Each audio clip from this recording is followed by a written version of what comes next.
Beetroot අපි එච්චර ගණන් ගන්න එළවලුවක් නෙමෙයි.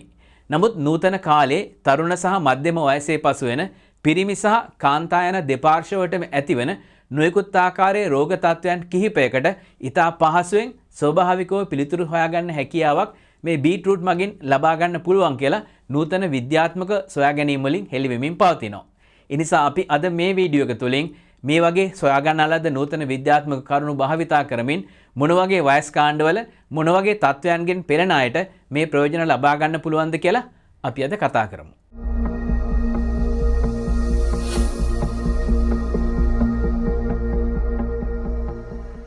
ඒ වගේම බීට්රූට් ආහාරයක් සඳහා සකස් කර ගන්නව නම් වඩාත්ම ප්‍රයෝජනයක් ගන්න පුළුවන් ආකාරයට ඒක සකස් කරගන්නේ කොහොමද කියලාත් අපි අවසානයේදී කතා කරමු. ඔබ දැනටමත් දන්නා පරිදි අපගේ ආහාරයට විතරක් නෙමෙයි අපේ මුත්‍රාවලට ඒ වගේම මල පහ වලටත් වර්ණයක් එකතු කරන්න සමත් වෙන විශේෂ වර්ගයේ ආහාරයක්. මේ ගුණය මේ ආහාරයට ලැබිලා තියෙන්නේ බීටලීන් කියලා කියන රසායනික සංඝටකය මෙහි අන්තර්ගත වෙන නිසා.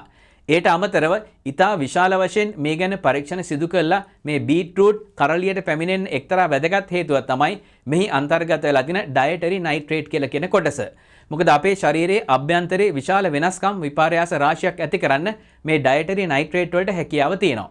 ඒට අමතරව ෆෝලේට් එහෙම නැත්නම් විටමින් B9 කියලා කියන විටමින් වර්ගයත් ඒ වගේම පොටෑසියම්, මැග්නීසියම් සහ විටමින් C යම්කිසි ප්‍රමාණයක් ස්වල්ප වශයෙන් අන්තර්ගත වෙනවා. ඒ වගේම තවත් ඉතා විශාල වැදගත්කමක් හොබවන ආහාර මාර්ගයේ නිරෝගීතාවය සඳහා වැදගත් වෙන ඒ ඩයටරි ෆයිබර් එහෙම නැත්නම් ඒ තන්තුමය ස්වභාවයත් මේ බීට්රූට් වල ඉතාමත් ඉහළින් අන්තර්ගත වෙනවා. මේ ආහාරයේ අන්තර්ගත වෙන නොයෙකුත් ආකාරයේ රසායනික සංඝටක අතරින් ඩයටරි නයිට්‍රේට් කියලා කියන එක තමයි වැදගත්ම රසායනික සංඝටකය හැටියට හඳුනගෙන තියෙන්නේ. ඒ වගේම විශාල පරීක්ෂණ ප්‍රමාණයක් සිදු කළා තියෙනෙත් මේ ගැන.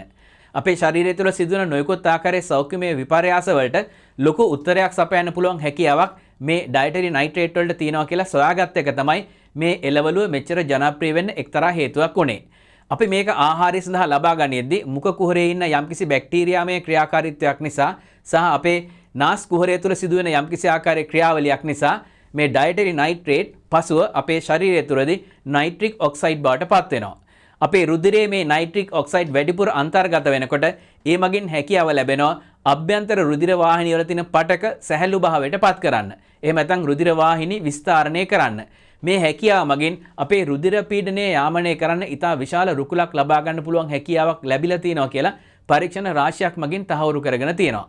ඉතින් ඔබත් අධික රුධිර පීඩනයෙන් පෙළෙන කෙනෙක් නම් මේ බීට්රූට් භාවිතයේ යම්කිසි ප්‍රමාණයකට ඔබේ දෛනික ආහාරයත් එක්ක එකතු කරගත්තාම හොඳ රුධිර වාහිනී පද්ධතියක් නඩත්තු කරන ගමන් රුධිර පීඩනය යාමනය කරන්නත් මේකෙන් උදව්වක් ලබා ගන්න පුළුවන්.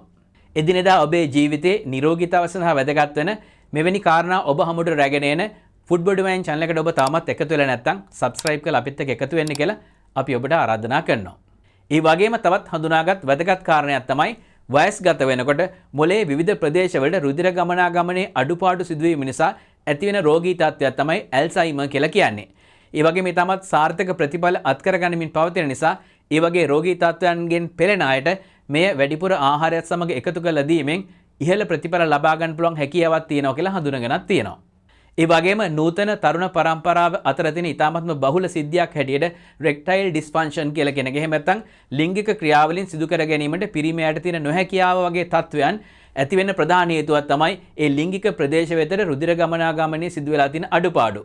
ඉතින් මෙන්න මේ වගේ තත්ත්වයන්ට යම්කිසි ආකාරයෙන් සහනදායී තත්ත්වයක් ඇති කළ දෙන්න. විශේෂයෙන්ම රුධිර ගමනාගමනයේ මුළු ශරීරය පුරාම හොඳින් නඩත්තු කරන්න නැත්නම් උද්දීපනය කරන්න මේ නයිට්‍රික් ඔක්සයිඩ් වල ක්‍රියාවලිය ඉතා විශාල වශයෙන් පරීක්ෂණ සිදු කරමින් හඳුනා ගනිමින් පවතිනවා. ඒ වගේම ආහාරයට නිතර එකතු කර ගැනීමෙන් ලබා ගන්න පුළුවන් හෙල්ත් බෙනිෆිට් එකක් හැටියටත් හැම කෙනෙක්ම තමන්ගේ අවධානය යොමු කරන්න ඕන කාරණයක් හැටියට විශේෂයෙන් අවධාරණය කරන්න වටින දෙයක්. රුධිර සංසරණ පද්ධතිය හොඳින් පවත්ව ගන්න මෙහි අන්තර්ගත වෙලා තියෙන නයිට්‍රේට් වගේම අපි කලින් සඳහන් කරපු පොටෑසියම්, මැග්නීසියම් වගේ ලවණ වර්ගත් ඉතා විශාල වශයෙන් ප්‍රයෝජනවත් වෙනවා. මෙහි තියෙන වැදගත්ම තවත් සලකා බැලිය යුතු කාරණයක් තමයි ආහාරත් එක්ක අපේ ශරීරයට ඇතුළු වෙන නොයෙකුත් විස සංඝටක අක්මාවේ තමයි තැන්පත් වෙන්නේ. ඒ ක්‍රියාවලින් අක්මාව තුළ සිදු කරද්දී අක්මාව ප්‍රදාහ තත්වයට පත් වෙන්න පුළුවන්. තොර මෙන්න මේ විෂ හරණ ක්‍රියාවලිය සහ අර ප්‍රදාහ තත්ත්ව නැත්නම් ඉන්ෆ්ලමේටරි කන්ඩිෂන් අඩු කළා දාන්න මේ බීට්‍රූට් වල තියෙන අර අපි කලින් සඳහන් කරපු බෙටලීන් කියලා කියන රසායනික සංඝටකයේ විශාල මෙහෙවරක් සිදු කරනවා. මොකද බෙටලීන් කියලා කියන්නේ ඇන්ටි ඔක්සිඩන්ට් එකක් හැටියට ක්‍රියාත්මක වෙන රසායනික සංඝටකයක්. ඒ විතරක් නෙමෙයි මෙහි අන්තර්ගත වෙලා තියෙනවා විටමින් C යම්කිසි ප්‍රමාණයක්. විටමින් C කියලා කියන්නේ ඇන්ටි ඔක්සිඩන්ට් එකක් හැටියට ක්‍රියාත්මක වෙනවා.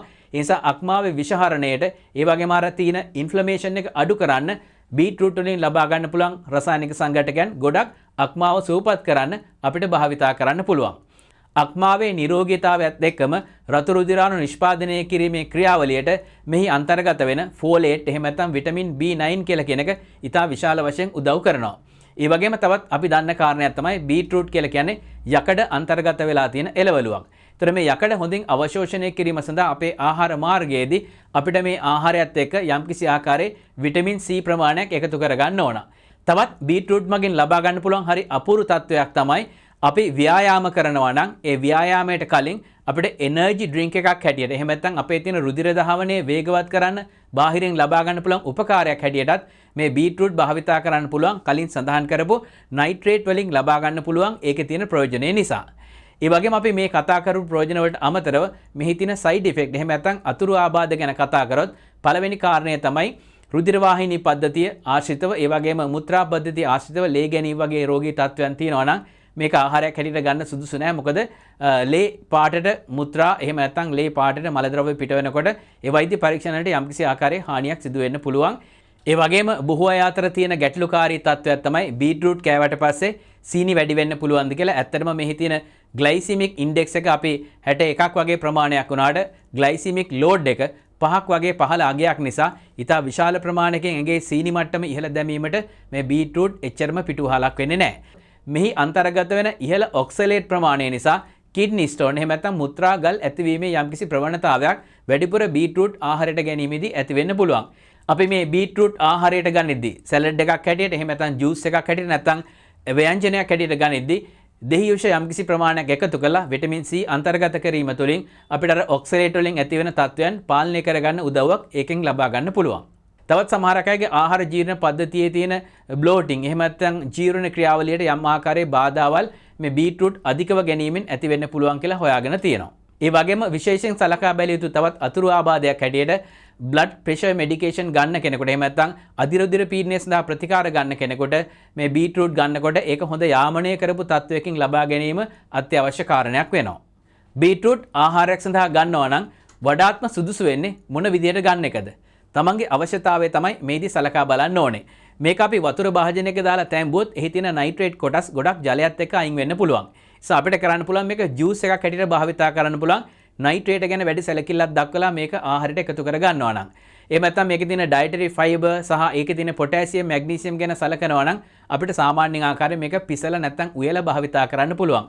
වඩාත්ම සුදුසු ආකාරය තමයි අපිට මේක ස්ටීම් බොයිල් කර ගන්නවා නම් කියන්නේ ජලයත් එක්ක කලවම් වෙන්නේ නැතුව එතකොට අර එහි තියෙන රසායනික සංඝටකයන් ජලයත් සමග ඉවත් වීම අවම කර ගන්න පුළුවන්.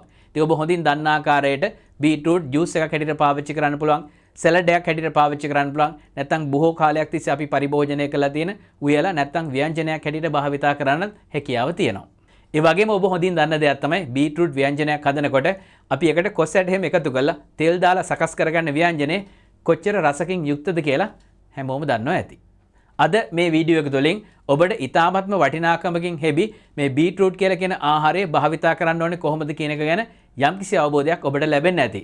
එhmenan මේ වගේම වැදගත් වෙච්ච තවත් කාරණා රාශියක් එක්ක අලුත් වීඩියෝවක් රැගෙන ඔබ හමුවට පැමිණීමේ බලාපොරොත්තුෙන් ඔබෙන් සමුගන්නවා.